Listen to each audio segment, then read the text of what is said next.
Guys Baalveer return season 3 पर यहाँ पर 10 दिन के बाद काफ़ी बड़ी खुशखबरी निकलने वाली है। हाँ गाइस, तो वीडियो को लास्ट तक जरूर देखते रहना। कौन से वो 10 दिन के बाद यहाँ पर बालवी रिटर्न सीजन 3 पर वो गुड न्यूज़ निकल के आने वाली है।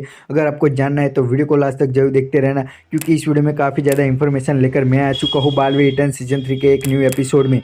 तो गाइस आज के इस वीडियो में हम बात करने वाले हैं कि 10 दिन के बाद कौन सी वो गुड न्यूज़ आने वाली। तो गाइस सबसे पहले यार, अगर आपने मेरे चैनल को सब्सक्राइब नहीं किया है तो चैनल को सब्सक्राइब करके वीडियो को लाइक करना ना भूले, ताकि आपको ऐसे ही वीडियो देखने को मिलती रहेगी। और गाइस यहाँ पर एक मैं डिस्क्रिप्शन में और कमेंट में एक लिंक दे दूंगा, उसे जाकर जरूर उस वीडियो को देख लेना। उसमें काफ़ी बड़ी एक अच्छी मैंने वीडियो बनाई है, तो जाके उसे जरूर देखना। गाइस अभी हम बात करते हैं कि 10 दिन के बाद यहाँ पर बालवी रिटर्न सीजन 3 पर वो कौन सा बड़ा अपडेट आने वाला है। तो गाइस वो अपडेट है कि यहाँ पर प्रोमो के बारे में। हाँ गाइस, आपको पता होगा कि देव जोशी ने भी यहाँ पर बता दिया है कि कुछ यहाँ पर सरप्राइज होने वाला है। तो गाइस वो सरप्राइज होने वाला है प्रोमो पर। हाँ गाइस, और यहाँ पर हमें 10 से 15 दिन के अंदर यहाँ पर बालवी रिटर्न सीजन 3 का प्रोमो देखने को मिलने वाला था।